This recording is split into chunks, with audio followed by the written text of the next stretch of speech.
April 16, 1846, Springfield, Illinois. 87 men, women, and children gathered at the town square, loading the last supplies into their covered wagons. They were heading west to California, chasing the promise of fertile land and new beginnings in a territory that had just been opened to American settlement. The journey was supposed to take 4 months. They expected to arrive in California by late August, well before the first snows of winter. George Donner, a prosperous 62-year-old farmer, stood at the head of the wagon train, his hand raised in farewell to the townspeople who'd come to see them off. His family, his friends, and 20 other families trusted him to lead them safely to the promised land. What George Donner didn't know, what none of the 87 pioneers could have imagined, was that a single decision, a single wrong turn in the wilderness, would trap them in the Sierra Nevada mountains as winter descended with a fury that turned human beings into something they swore they'd never become.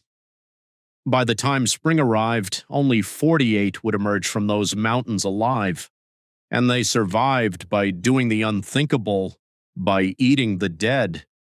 This is the story of the Donner Party, the most infamous tragedy in American frontier history.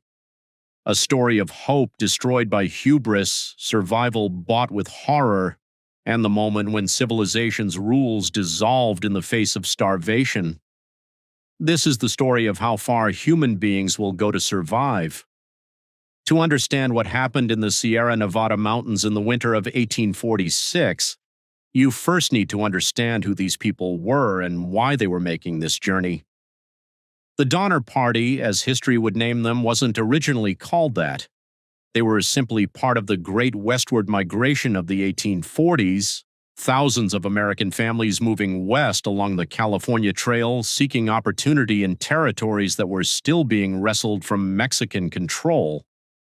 George Donner was the de facto leader, though the group traveled loosely with several other wagon trains. He was 62 years old, a successful farmer from Springfield, Illinois. He'd been married 3 times. His first 2 wives had died, and he was now married to Tamsen Donner, a former school teacher 20 years his junior. Together, they had 5 daughters. George's brother, Jacob Donner, age 65, traveled with them along with his wife and 7 children. The Donner brothers were prosperous men. They'd sold their farms in Illinois for good prices and were bringing substantial wealth with them to California. George Donner carried $10,000 in cash, an enormous sum equivalent to over $300,000 today. They weren't desperate refugees. They were successful people seeking even greater opportunity. Among the other families were the Reeds. James Fraser. Reed was 35, an Irish immigrant who'd made his fortune in furniture manufacturing. His wife Margaret was 32 and in fragile health. They traveled with their 4 children, including 13-year-old Virginia Reed, who would later write one of the most detailed accounts of the tragedy. The Reeds traveled in style. Their wagon was custom-built, essentially a house on wheels with a second story, comfortable beds, and even a small iron stove. The other pioneers mockingly called it the Pioneer Palace Car. It was a symbol of the Reed family's wealth, and some would later say their arrogance. In total, 87 people set out that April, 29 men, 15 women, and 43 children. The youngest was a baby just a few months old. The oldest was George Donner at 62. They brought 23 wagons, hundreds of oxen and cattle, horses, and enough supplies for a 4-month journey. The established route to California was well known by 1846. It followed the California Trail westward through the plains, across the Rocky Mountains at South Pass in Wyoming, then northwest of Fort Hall in Idaho before turning southwest through Nevada and finally crossing the Sierra Nevada into California. It was approximately 2,000 miles and typically took 4 to 5 months. Thousands of emigrants had successfully completed this journey in the years before. The journey began well. The wagon train made good time through Illinois, Missouri, and into Kansas. Spirits were high, the weather was pleasant, children ran alongside the wagons. At night, the families would circle their wagons and gather around campfires, singing songs and sharing stories about the new lives they'd built in California. By early June, they'd reached Fort Laramie in present-day Wyoming. They were making excellent progress, ahead of schedule. It was here that everything changed. At Fort Laramie, the Donner Party encountered a man named Lansford Warren Hastings. Hastings was a 27-year-old lawyer and self-proclaimed expert on Western trails. He'd written a guidebook called The Emigrant's Guide to Oregon and California, which had become popular among westward-bound pioneers. In his book, Hastings described a new route, a shortcut that would save hundreds of miles and weeks of travel time. The Hastings Cutoff, as it was called, diverged from the established California Trail at Fort Bridger in Wyoming and cut southwest across the Wasatch Mountains, around the Great Salt Lake, and across the Salt Flats of Utah before rejoining the main trail in Nevada. On paper, it looked shorter. Hastings claimed it would save 300 to 400 miles. What Hastings didn't mention, what he couldn't have known because he'd never actually traveled the entire route with wagons, was that this shortcut passed through some of the most brutal and impassable terrain on the continent. The Donner Party faced a decision: take the established route, which was proven and safe but longer, or take the Hastings Cutoff, which promised to save time but was untested and risky. James Reed was enthusiastic about the cutoff. He'd read Hastings' guidebook and was convinced it was the smart choice. George Donner was more cautious, but Reed was persuasive. They weren't the only ones considering it. Several other families were also intrigued by the promise of a faster route. On July 19, 1846, the Donner Party reached the Little Sandy River in Wyoming, the point where they had to decide: take the established route north to Fort Hall or take the cutoff south to Fort Bridger. After much debate, they chose the cutoff. It was the decision that would doom them. 20 families, 87 people, turned their wagons south toward Fort Bridger. The established trail continued north with the rest of the emigrants. The two groups said their goodbyes. They would never see each other again. At first, the cutoff seemed fine. They reached Fort Bridger without incident. But at Fort Bridger, they received disturbing news.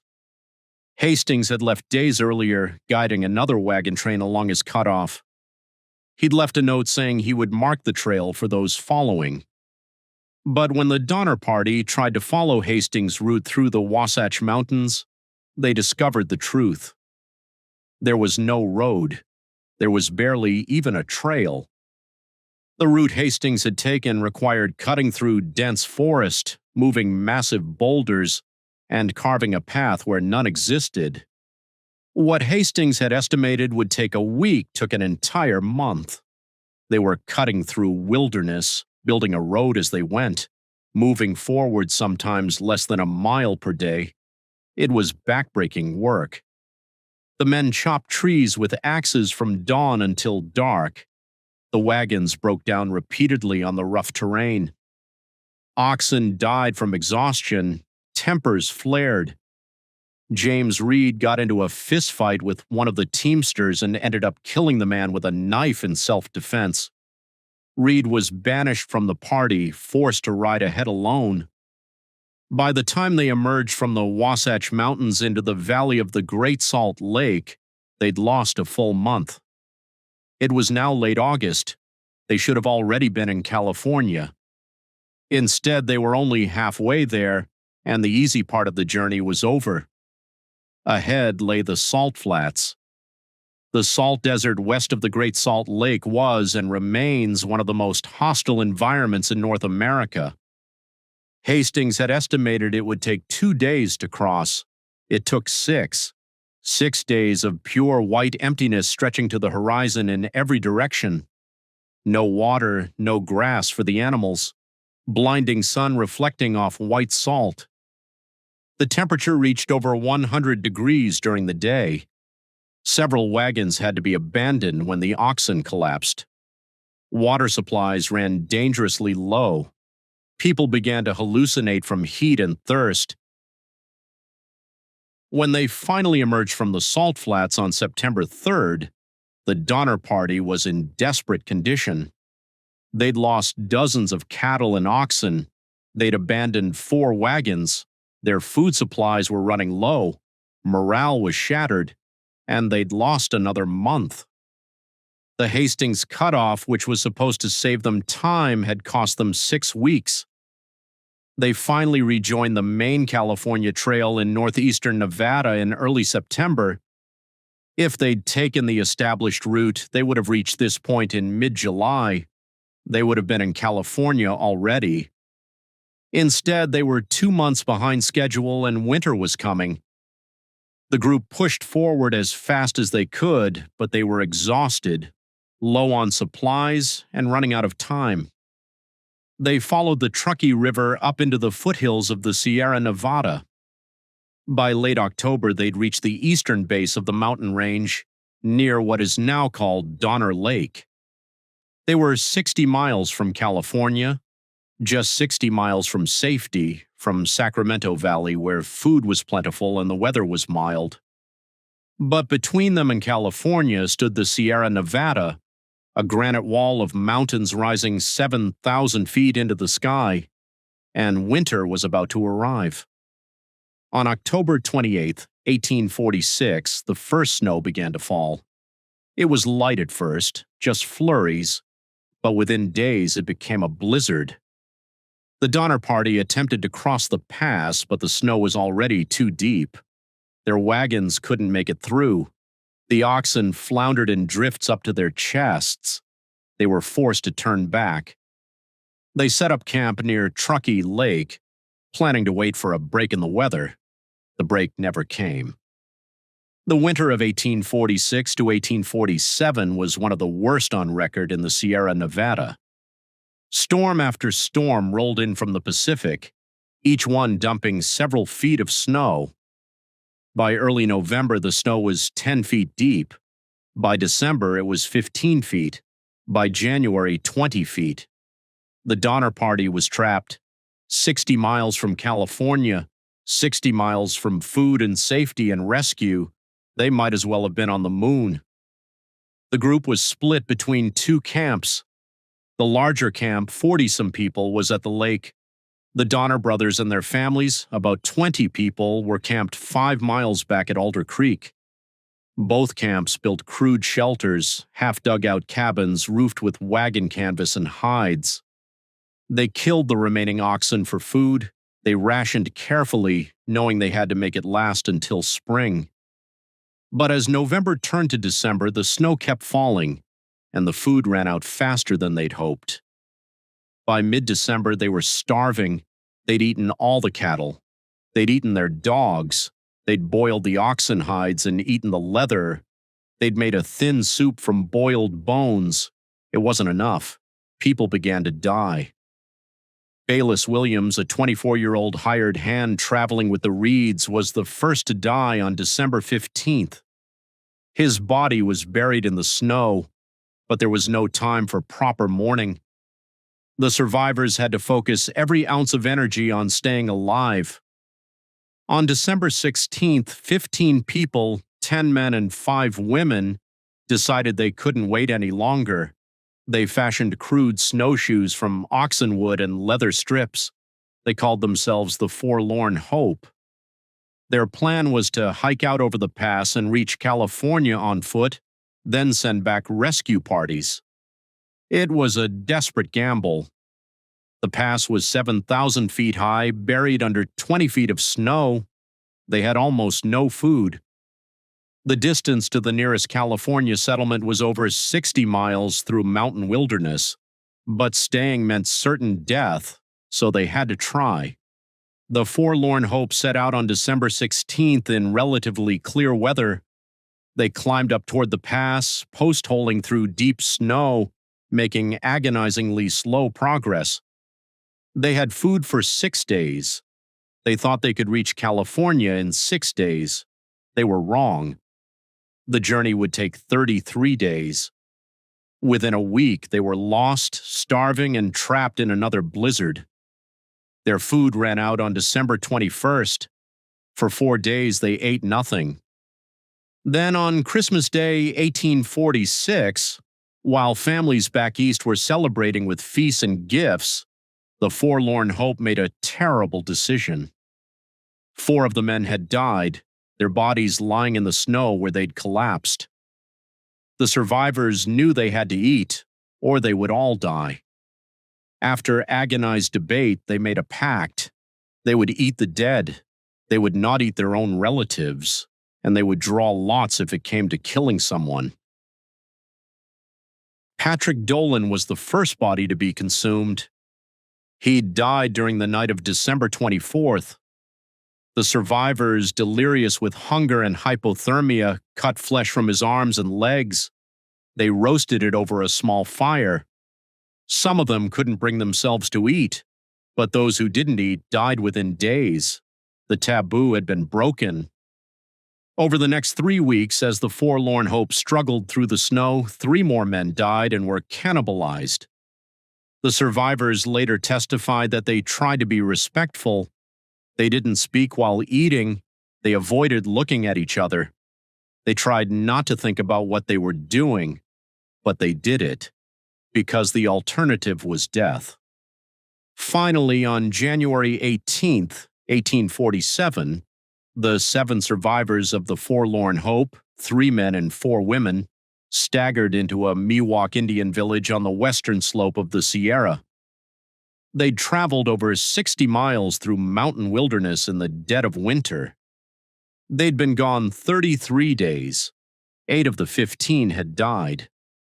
The survivors were barely alive themselves, emaciated and frostbitten, their feet blackened with gangrene.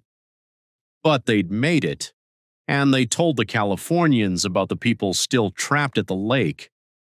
Back at the camps, conditions were beyond description. People were dying every few days. The survivors were too weak to bury the bodies. The dead were simply left in the snow outside the cabins. By late January, the camps had run out of everything remotely edible. They'd eaten all the cattle, all the hides, all the bones boiled multiple times until they disintegrated. They'd eaten the rugs, they'd eaten their shoes, they'd eaten mice and insects found in the cabins. And then, as had happened with the forlorn hope, they began to eat the dead. It's unclear exactly when it started or who was the first at the lake camp to resort to cannibalism. The survivors who later wrote accounts were, understandably, vague about the details, but it happened, and once it started, it became the only way to survive. 13-year-old Virginia Reed later wrote, "We had to do it or die." The bodies of those who died were butchered like cattle. The flesh was cut into strips, dried, and stored. Some people refused to eat their own relatives, adhering to the same rule the forlorn hope had made. But as more people died, those distinctions became impossible to maintain. Mothers fed their children meat without telling them what it was. Children ate without asking. Everyone knew, but no one spoke of it. The worst case involved Louis Kesselberg, a German immigrant traveling with his wife and 2 children. Both of his children died during the winter. His wife survived. Later accusations would claim that Kesselberg not only ate the dead, but actively hastened some deaths and hoarded the bodies. He would be accused of murder, though never proven. He always maintained his innocence, claiming he did only what was necessary to survive. The truth will never be known. The first rescue party reached the camps on February 18th, 1847. 7 men had crossed the pass on snowshoes, bringing food. They found a scene of absolute horror. Starving skeletal figures emerged from crude shelters buried in snow. The smell was overwhelming. Dead bodies lay scattered around the camps, some partially butchered. Children cried weakly for food. Adults stared with hollow eyes. The rescuers distributed food carefully.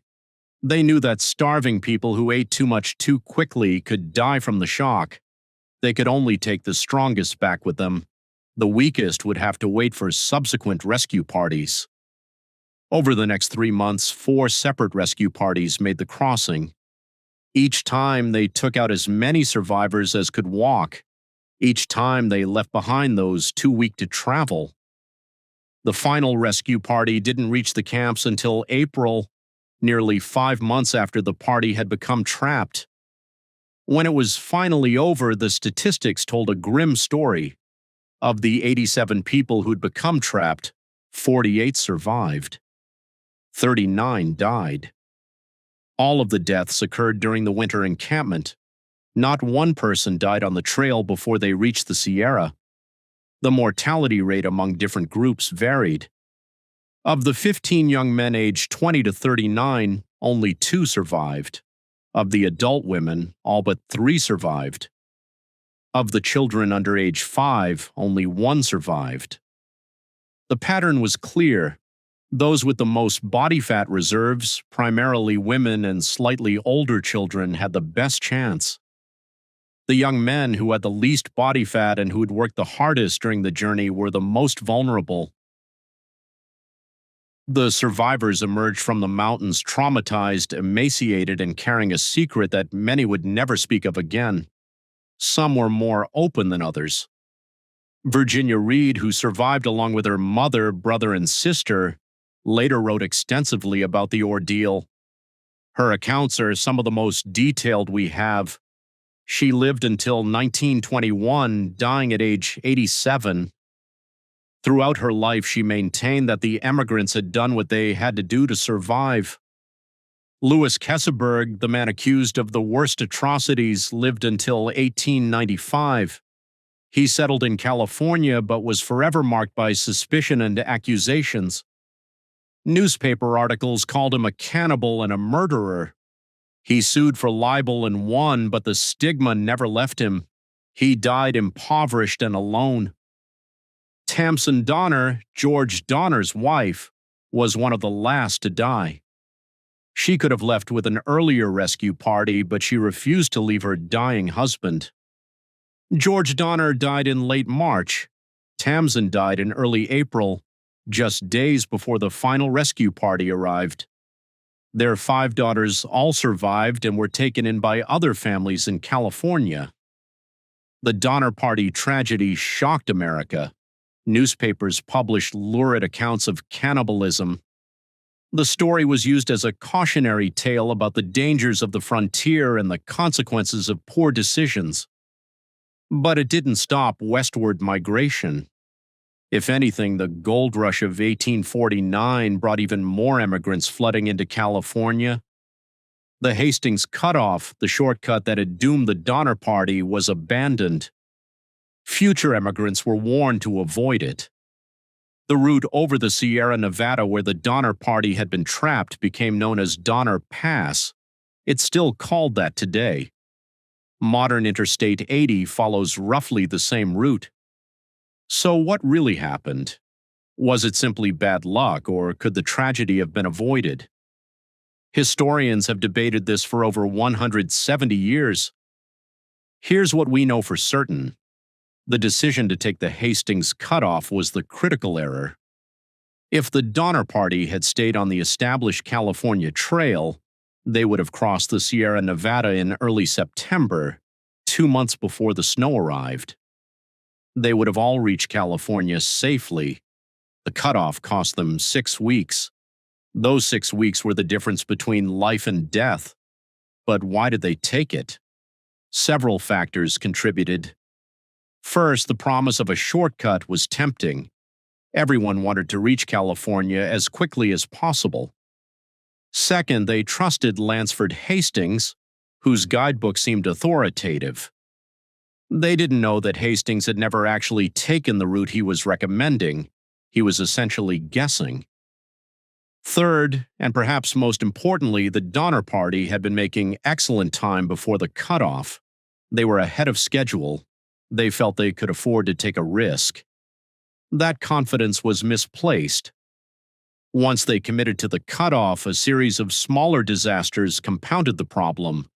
The difficult terrain, the fights among the emigrants, the loss of cattle.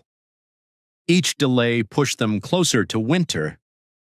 By the time they realized their mistake, it was too late to turn back. They had to push forward and hope they could beat the snow. They didn't. The winter of 1846 to 1847 was unusually severe. The snowfall was record-breaking. Even if they'd been a week or two earlier, they might have made it through before the worst storms hit. But they weren't. They arrived at exactly the wrong time, and nature showed no mercy. Could they have survived without resorting to cannibalism?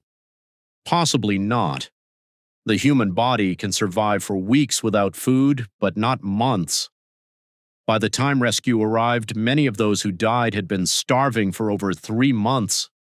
The ones who survived did so in many cases because they consumed the flesh of those who died. It's an uncomfortable truth, but it's the truth.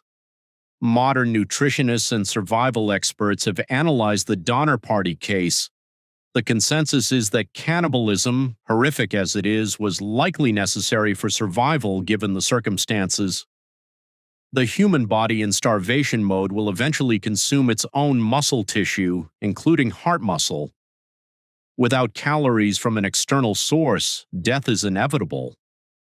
The Donner Party faced a choice: die with their morals intact, or live by breaking the ultimate taboo.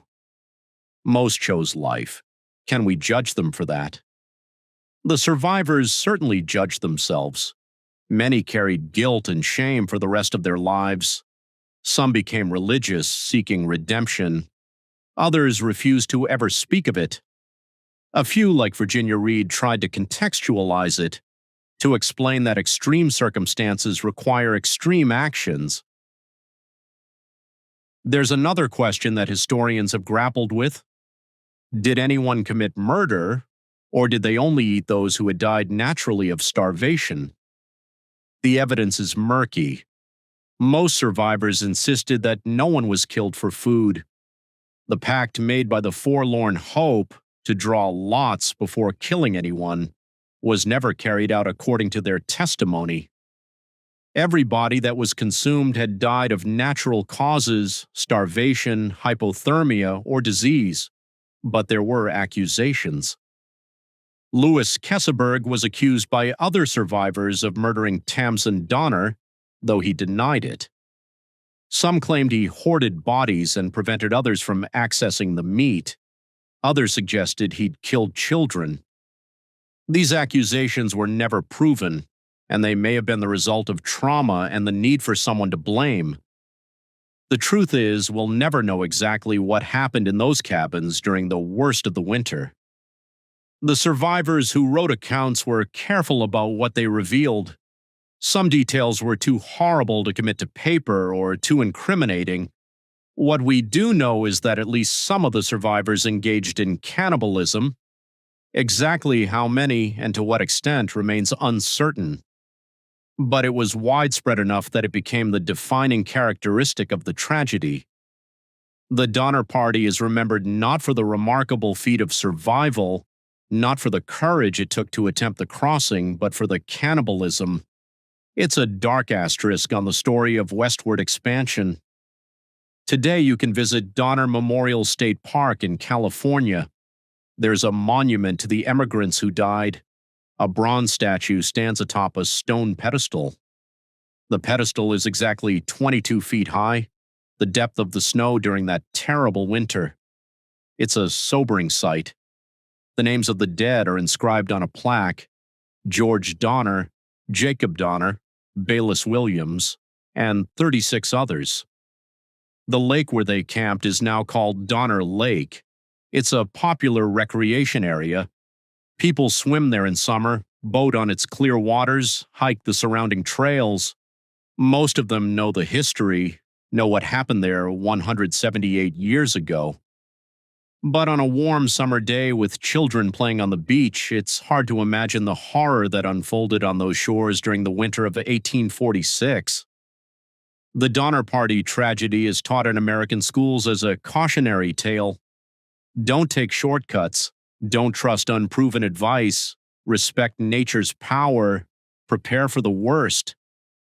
But it's also a story about the limits of human endurance, about what people are capable of when pushed to the absolute edge of survival, about how the rules of civilization, the moral codes we live by, can dissolve when confronted with death. The question at the heart of the Donner Party story is this: what would you do if you were starving, if your children were dying, if there was meat available, human meat, from people already dead? Would you eat it?